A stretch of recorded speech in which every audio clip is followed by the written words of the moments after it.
What is the baddest? And I mean the baddest radio podcast in the land. And you know it's the dad movement. Quit playing with me. It's the dad movement. Are we gonna play now? Ready for the show? I'm about to take down, you already know. You got one life, so live it right. Keep your friends tight and your family in sight. Never cease to fight for the things you think are right. Cause you just might find you control your own mind. Hey. What's up, everybody? Welcome back to the podcast movement, the dad movement. We got some special guests. Like I said, we always have some really good guests. We've been fortunate, but today we got some monsters on the floor. Just some guys who got a lot of good input, and I think it's going to be a good episode, so stay tuned. We have the entrepreneur, executive director at NAACP. I mean, he does a host of other things in our community. Kareem Scales, how you doing today, my brother? Blessed, bro. Thanks for having me, man. I'm honored to be here with my two brothers here. Excited for the conversation, man. My man. I'm excited, too. And then I got my brother, accounting guru, amazing father, amazing husband. I mean, he does so much in the community as well. We got the Mariel Harmon. Oh, man. Appreciate you having me. This is like, what, my second time? Second time running back. It's been a while, man. But it's a different feel this time, you know, being here with Scales, man. Facts. Y'all my brothers. So, Facts. you know, I'm ready to get into it, man. Yeah. Feel good. Excited to be here today, man. Excited to be here. We get to kick it. Kareem pulled up in the new 750 BMW. Looking good today, man. It's light, man. It's light. You know? I'm in the I like Ford that. Fusion. I can't say it's light. That's heavy I to like me, that. bro. Yeah. Nah, it's a good move, man. It's a It good is, look. man. Thanks, bro. I appreciate that, man. You know, it ain't not overnight. Nah, You know, there's a process involved, so a lot of it's about timing. that's it. I like That's that. right. Mario looking good. Got his chains on. Come on, Looking man. good, man. Looking fly. I got a new paint job. I don't know if you got the Ice hair. cream paint job. Yeah, You're going sir. Ray Lewis, the Ray Lewis route. Hey, Is there anything wrong with adding a little bit to the top of the Hey, hairline? man, to each Not at its all. own, you know, unless you get caught in a rainstorm. ooh, it's over. That's going to be rough for you. It done happened to me before. So just know that it's going to happen. It's gonna happen. You know, it's going to happen. Taper clean, though. I appreciate it, Yeah, man. The for way I sure. look at it is, my wife, you know, she going to get all these sew-ins, Facts. eyelashes, a lot of other things I ain't gonna put on the screen. You know what I mean? Yeah. But hey, man, if I want to, you know, do a little touch-up, paint on the corner of my hairline, then I'm gonna do that. Oh, yeah. Get the brush out. Nothing wrong with it. No, Sir. man, that's what's up, man. I'm glad to be here today. We got interesting topic. We're gonna be talking about a lot about our childhood, things that we learned growing up, how they kind of affect us now. And one of the first questions, I'm just gonna dive into it. We ain't gonna play around. Let's just be real. We're gonna cook it from scratch. Whatever comes up, comes up. But I'm not gonna press anything too much. But let's just be real and authentic, like we always are. Sound good? I like it. For sure. So just thinking about emotions, right? And growing up and you know, we have a big conference coming up with Jason Wilson, Cry Like a Man. And reading this book, it just talks about growing up in a household and how often you were told it wasn't okay to cry or it wasn't okay to show emotions. Well, that was my upbringing a lot. Even though I had present parents, a lot of times I was told whenever I was crying, stop all that crying. What you crying for? And I don't know, that was heavy in my household. What about y'all? What about in your communities, in your household? How did they look at you or young men in the neighborhood when they were crying? I mean, I'll jump in, bro. I mean, for sure. I think in most communities, you know, especially for young men, that's a negative connotation, I was always raised and taught that that's a sign of weakness. And in a certain ways, I guess I still agree with that, but I also understand the importance of, you know, not holding everything in too, you know. But I think some of that just comes with, you know, with growth, right? But yeah, I mean, just growing up, you know, that's just how we were raised, man. We grew up in certain environments where it could be detrimental to expose your hand, you know, too much, you know, to the wrong people. So I think that's kind of where that security blanket comes from, you know. But I also think that, and this is my personal opinion, that I think that, you know, to a certain extent, it is important to to manage and control your emotions, right? To a certain extent too. I think that it can be a crutch if you lean too far toward either side. That's my personal opinion. No, I agree with that, man. I don't know. First of all, Norm, you did a quick little plug on your event coming up. Facts. It's gonna come. We back. need to. I know it's gonna come back, I want the but details. shout out to you though. I want it. We can get into it here a little bit more about it, but shout out to you, man. I'm excited for that. Yeah. But to piggyback off what Kareem was saying, I think finding that balance, right? I think when I grew up in the projects, it's the same thing. Projects just like the side blocks is you can't show your hand like that, and in our community, in our culture, that's what crying is associated with, weakness. And so I think for me, really growing up with a single mother, not really having my father there, I think I had to manage that at some point because I was the kid who cried when he angry. I'm that kid. We all know those kids that cry when they angry. I was one of them, and just really more in touch with my emotional side growing up. But then, as I grew up a little bit, I get to balance that out and know and understand that, just like that, you got to hold that near and dear. Some emotions are meant to be a little more private than public. So Right. I think because crying can be one of those emotions or one of those, I won't say emotions, but effects of an emotion to be a little more private, I think it's, it could be looked at as a weakness or it can just be not talked about a lot. And so I just look at that as this is just one of those topics that we got to talk about a little bit, even though it may be a little more private, but let's talk about it publicly, Right. to help some of the younger individuals and even individuals our age, because a lot of us still battle with it too. I think it's it's important to recognize what are those triggers you know what I mean? What brought you to the point to where you felt like you needed it or where you started crying, you know what I mean? I think understanding those triggers is what I more so try to pay attention to. And really I would have never even really entertained this conversation until I became a father. You know what I'm saying? Yeah. If it wasn't for that, I've always lived by that method, but then when you start having kids and you start relaying those lessons on to them and seeing how it impacts them, especially at such a young age. I'm gonna tell a 7-year-old don't cry. Right. It's to a certain extent, man, you gotta be able to grow. You know what I mean? I think that's what we're talking about right now. But I think finding that balance is what's real important. That's real. Yeah, I think you guys set a point of two of those spaces where it's okay to cry, because I'm probably farther into, it's okay to cry, let it out, understand the root of why you're crying, I think. But you're right. If you were in the areas that we grew up in, I spent a lot of time in your area, your neighborhood. You spent a lot of time in my neighborhood. You right up the street.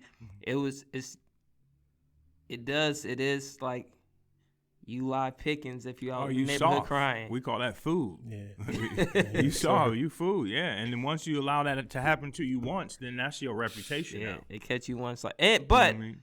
I hear what you're saying there. But then you go into the household, right? There has to be that safe space to show the emotions. But then, too, as parents, it's that fear. It's I can only let so many emotions happen in here, too, because they got to go back out there. Exactly. Yeah, because the world won't caress your emotions the way that your mom and dad will. You know what I mean? The world won't do that, especially for young black men. You know what I mean? Yeah. So you gotta have thick skin, man, to be able to succeed in this world for anybody, but definitely under the skin of a black man. You know what I mean? And I think that's where some of that come from. I think he brought up a good point too, Kareem. I think you brought up a good point about not really entertaining that conversation until you became a father. I think, that's just kind of one of those areas we need to become more knowledgeable in on how to support our kids in that area, because a lot of how we grew up may not be the most effective way. I'm not gonna say the wrong way, but it may not be the most effective way. So I think having this conversation is important. For me, it was more, I think my mom, she really I didn't get that, you stop crying or, I got more what you're crying for. And I think that really helped me. because you kind of think about that. You know, a lot of these points you're talking about is emotional intelligence. And I think that really helps your emotional intelligence when you really can think about what are you crying for. You know, it may come off as an odd way, you know, but a kid at face value is probably going to take it like, what are you crying for? You know, you're going to think about that. You may not answer it, but you're going to think about it. And I think that's important, is being able to at least think about it, you know, going through it. You know, sometimes even to this day with my daughter, we'll send her to her room and say, think about what you're crying for. Yeah, I agree with that. I think a lot of times, so we parent out of fear when we see them crying, right? It's like, I don't know, me speaking personally, it's like if I see you crying, once again, I have to send you out to the world where, you know, you can be taken advantage of for showing so many emotions. So a lot of times it's although you're trying to support them, I think sometimes it can be missed messages from the kid. I know growing up in my household, I was one of them crybabies growing up. I ain't gonna hold you up. The kid who got in trouble at school and running out of halls crying. I was that little boy, right? I was. And then I was crying when I was angry. When I'm fist fighting somebody in the neighborhood, I'm crying. And I never forget, I was always crying, always fighting, probably because I was crying so much. But I never forget when my dad was this dude in the neighborhood, one of my close friends, rest in peace, Kyrie, but we got into a fist fight outside, and my dad was coming, and I seen him walking up to come break it up. And I was like, you know what? I'm not going to cry. I'm not going to cry. And my dad broke it up and brought me in the house. And as soon as we walked through the door, he turned around. He gave me a high five because I didn't cry. And when I tell you, I went through breakups. I went to funerals, heartbreaks without crying because they highlighted so much of how important it was not to cry. And being honest, this is just the truth. I ain't trying to sell nothing, none of that. But it wasn't until I read the book Cry Like a Man that I really just came more in tune of, okay, it's okay to cry. I cried reading it. And it broke down this wall that I built. You know, as much as I'm a kind person, showing too much emotions was always my fear because of how it was brought up. And unfortunately, I have parented in this space for a while too. Let's just keep it a buck. You know, I just read the book maybe a few years ago, and then I started being more in tune with my feelings. So I think it's so much of, I hear what you're saying about protecting your kids, trying to get to the root of it. But I think sometimes it's that parenting out of fear. I can't have my baby out here crying like that because the world's going to eat him alive. Yeah.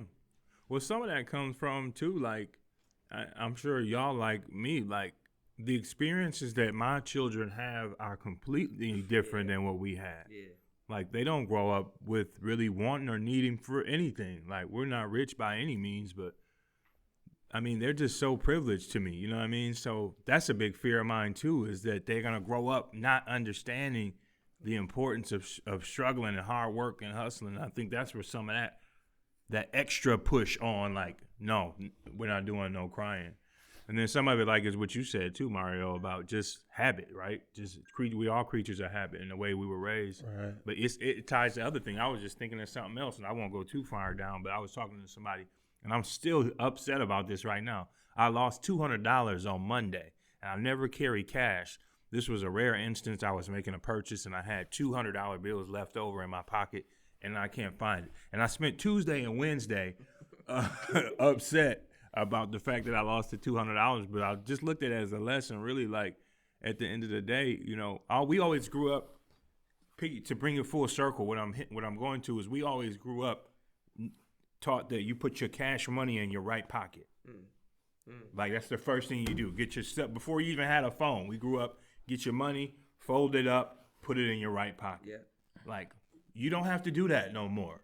Like, we're not shooting dice, or like, we're not in those environments. Like, you don't have to do that no more. So some of that is just letting go of that old stuff. It had to hit me like, why is you even doing that? And I don't normally carry cash, but I still have that pattern in my head of, if you do got cash, put it in your right pocket. And my girl was like, why didn't you put it in your wallet?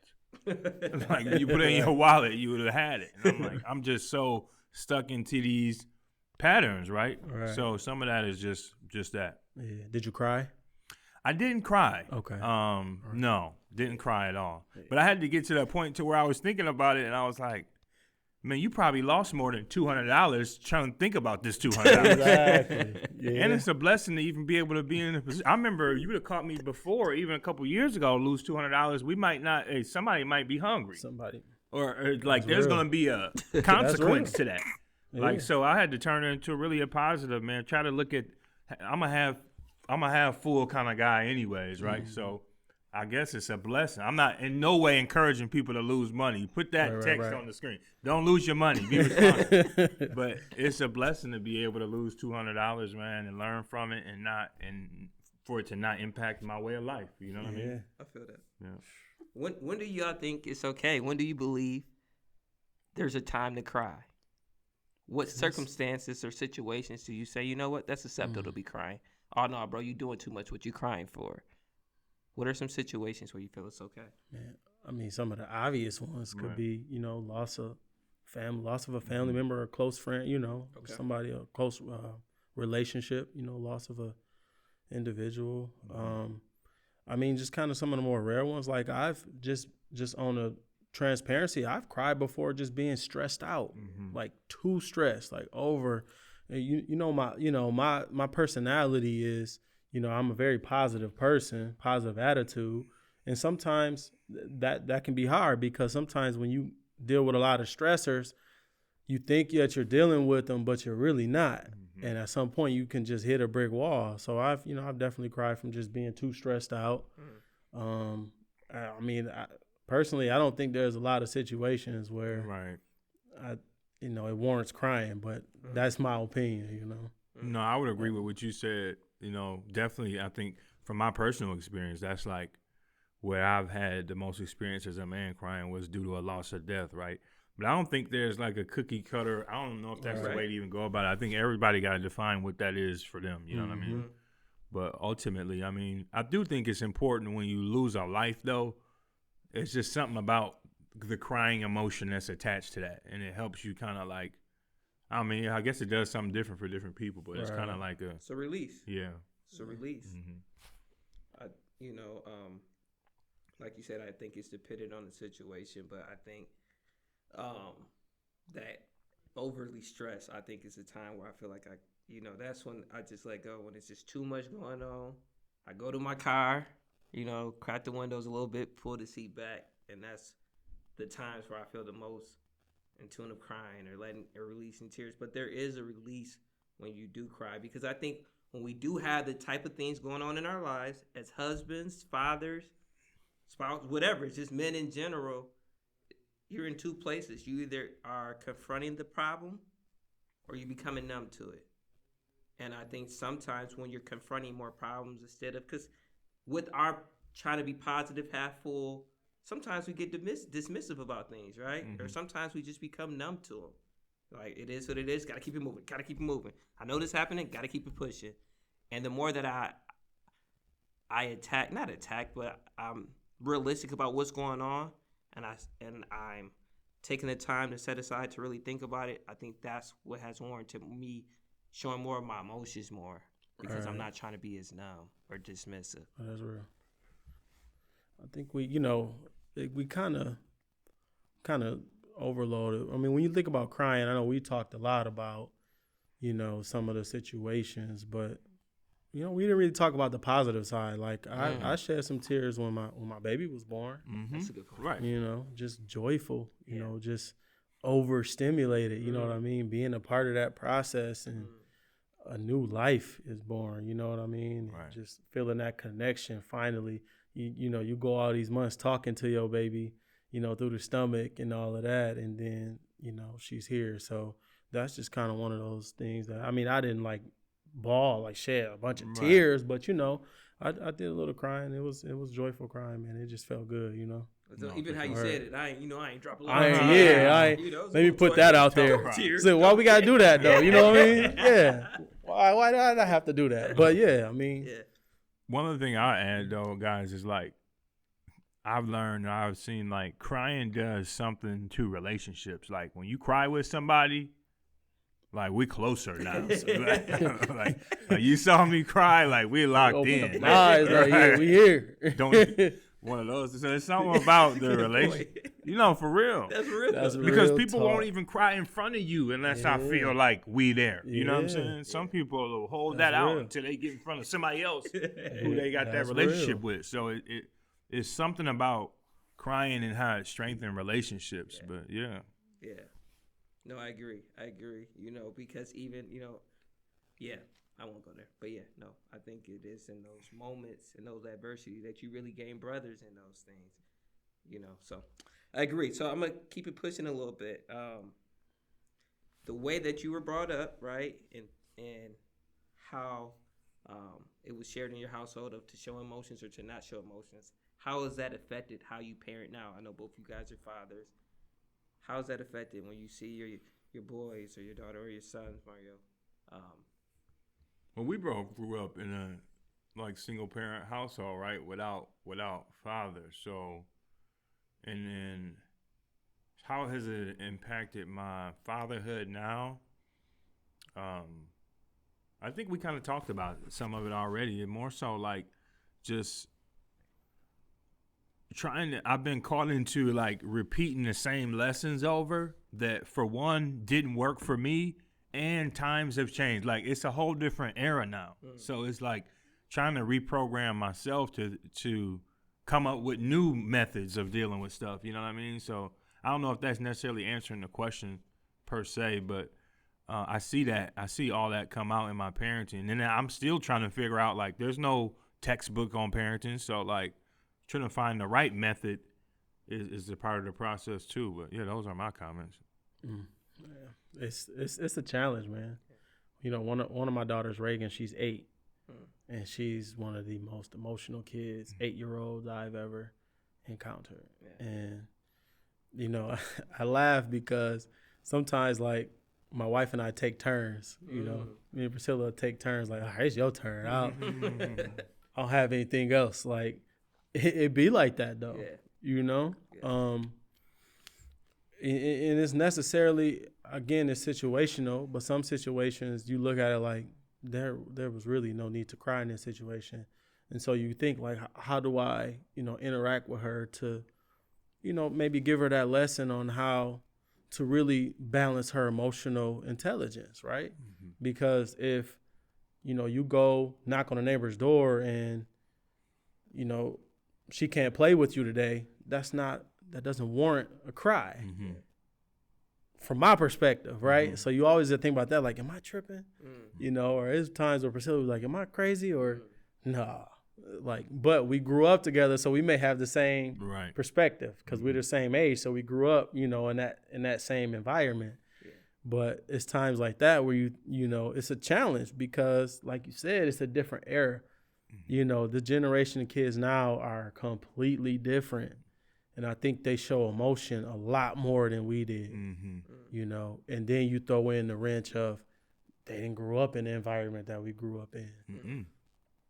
How do you, we always have to be learners because we took our family and elevated to a different level. So now that's new challenges for us, challenges for our children. So for me, it's always a challenge, when it comes to the crying piece. And even the other day with, my daughter, she's 1.5 years. We're out in public and she starts crying. My first thought is, ain't no crying in public like that. So what do I need to do to make her feel better? Because, so that goes back to the whole crying in public piece. Like, I want people to see you cry. So it's always a challenge, man. Yeah, for sure. It just sounds almost like, it's a form of trauma of like our upbringing.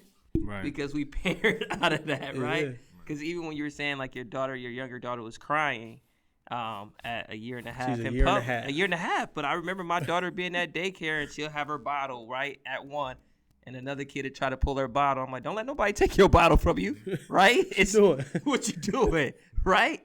And it's because of the fears of what we've experienced. Because even hearing about Ray going to a friend's house and knocking on the door, and she cried because, she wasn't there. But when you think about it, at the same time, me outside looking in, that's okay. Because when she turns 23 and she goes over her friend's house and they don't open the door, more than likely she won't be crying then. So you kind of let them, you just navigate them through it. Okay, I see why you're crying, or just talking to them about it. Right. But it is finding a balance, man. Yeah. Parenting is tough. There's no textbook to it, but I think a lot of it we have to be cautious.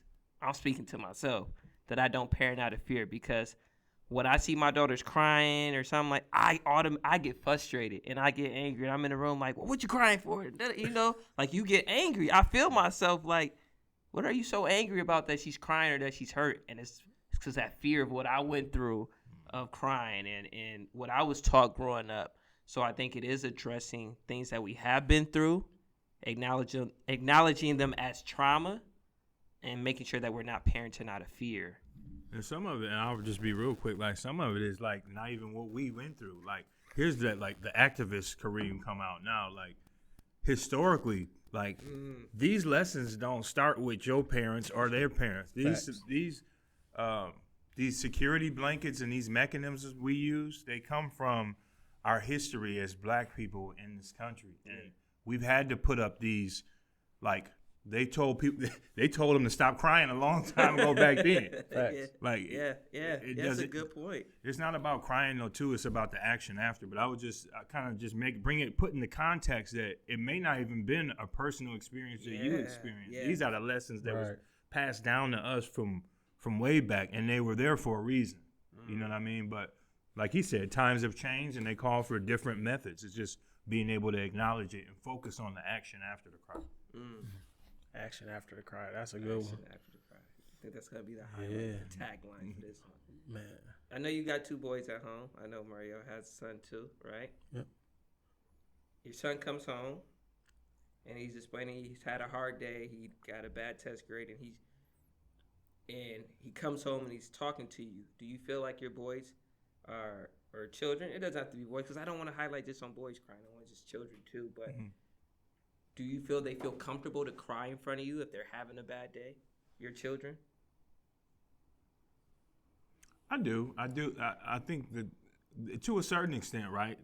They'll have to, if they think about it, they'll probably think that it'll have to be something valid. But yeah, they do. I have a good relationship with my boys. I have a 9-year-old son, Kareem Jr., and then 7, my baby boy, Kassan. But yeah, they talk to me. That's one of the first things we do is we reflect on their day. But now I've already kind of molded them to have the mindset that like crying just for the sake of crying is not what we're doing.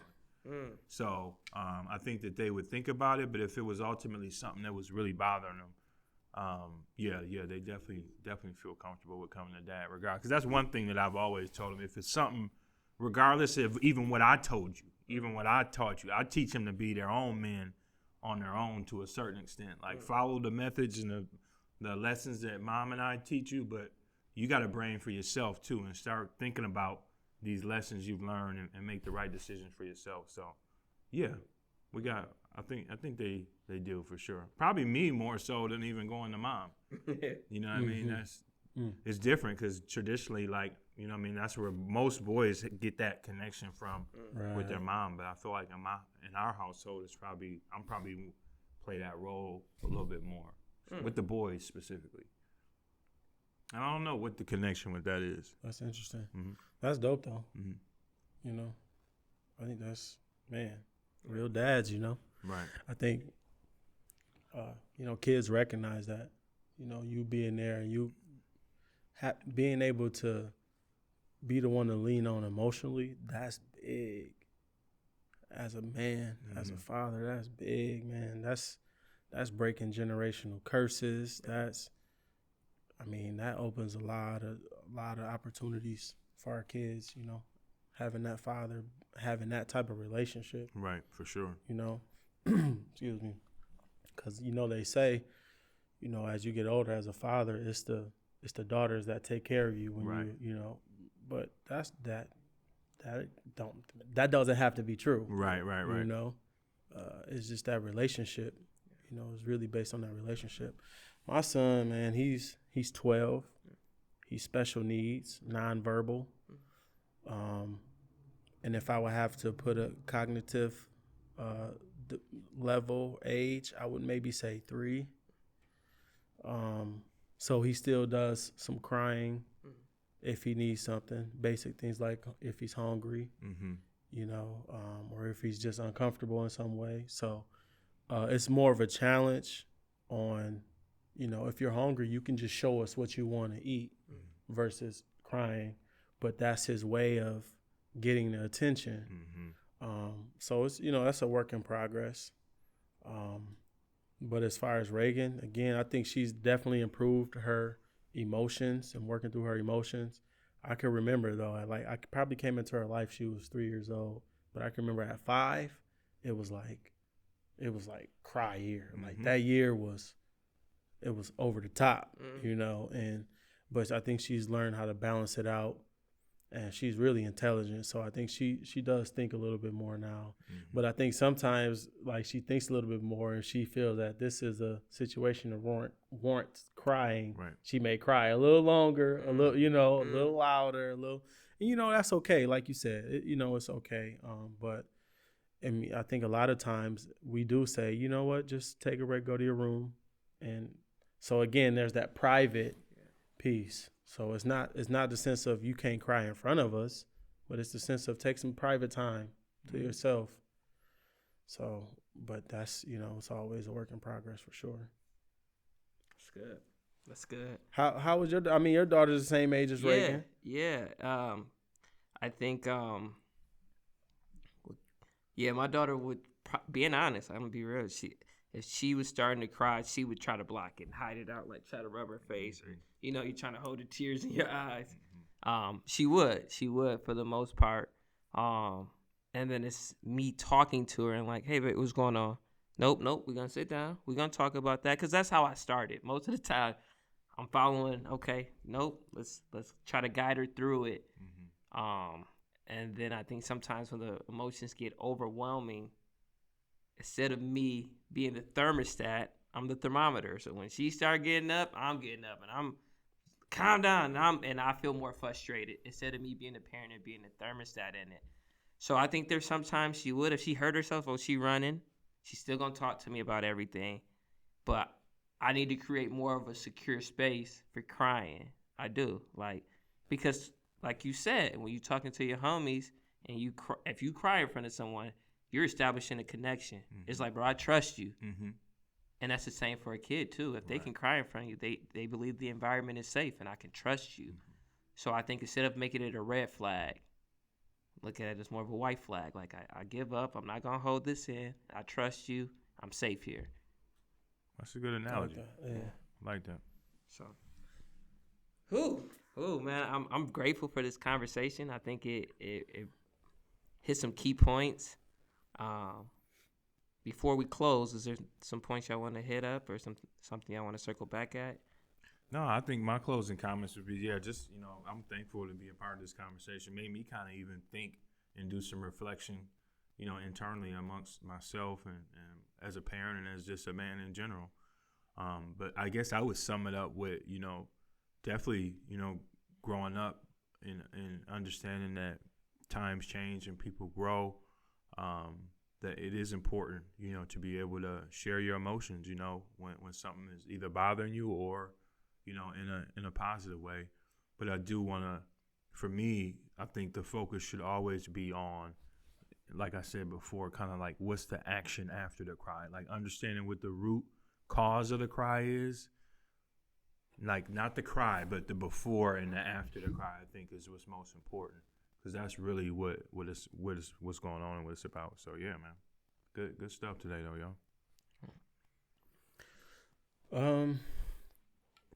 You know, like Kareem said, man, definitely appreciate being a part of this conversation. Man, I think it's an ongoing topic. You know, because I think it could be a lot that we didn't touch bases on, go in depth on, and maybe that's because, you know, we're men and we like, you know.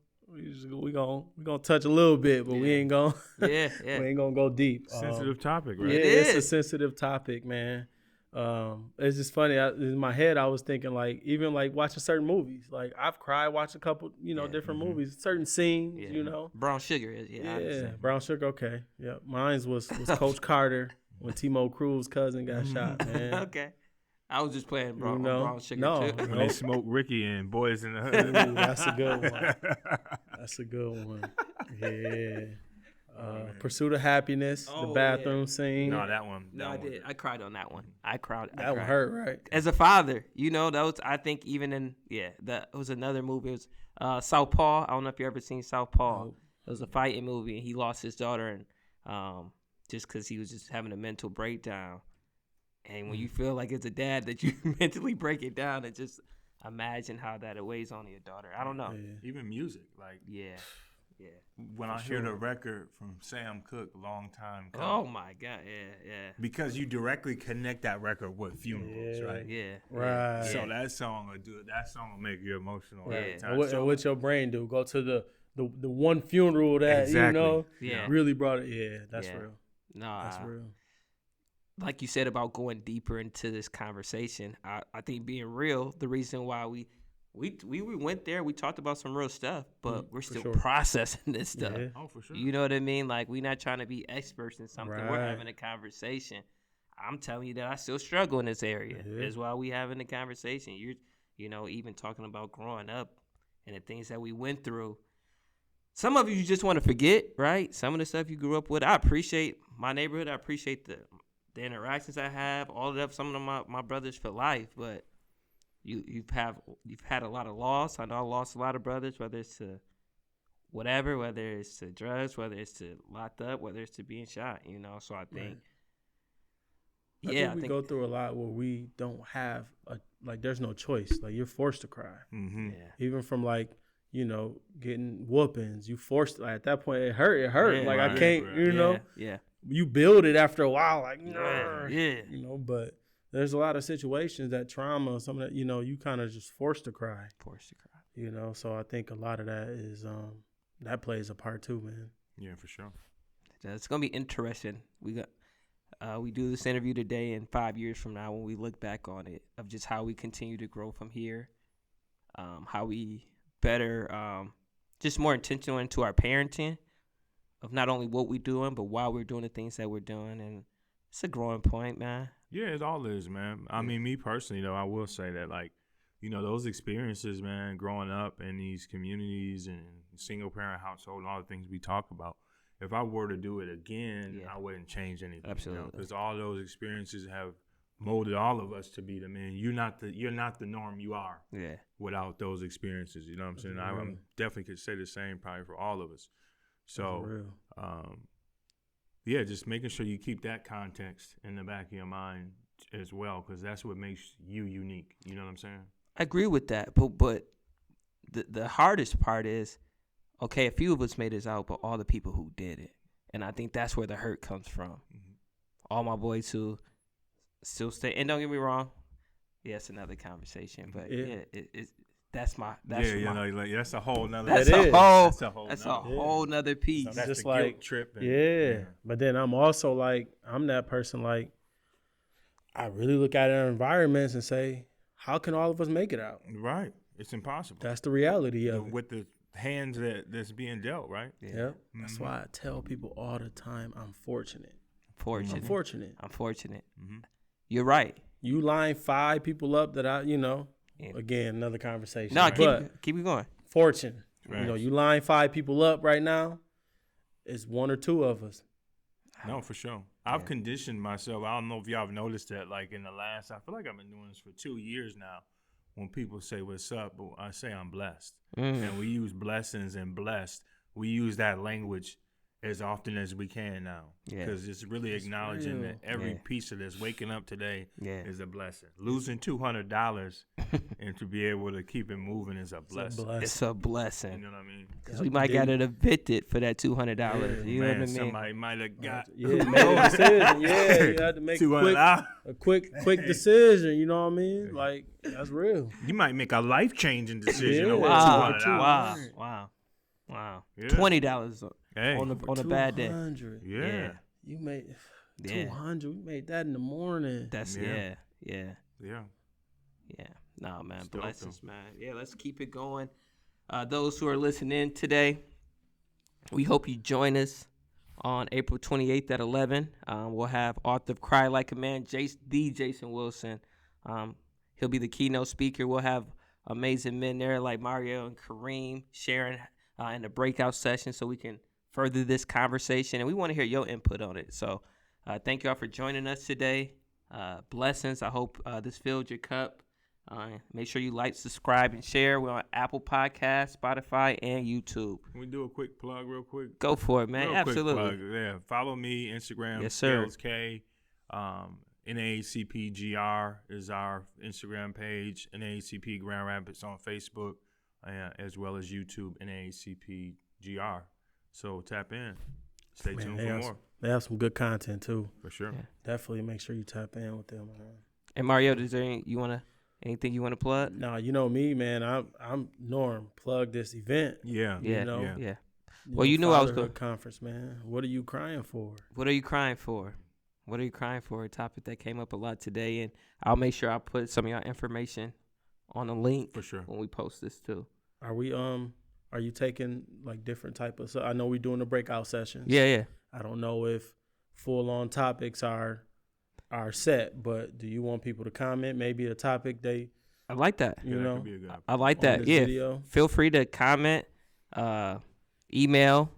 Let us know any questions you want us to bring up throughout the conference. If you register in an early enough time, we're allowing some people to ask questions to Jason directly.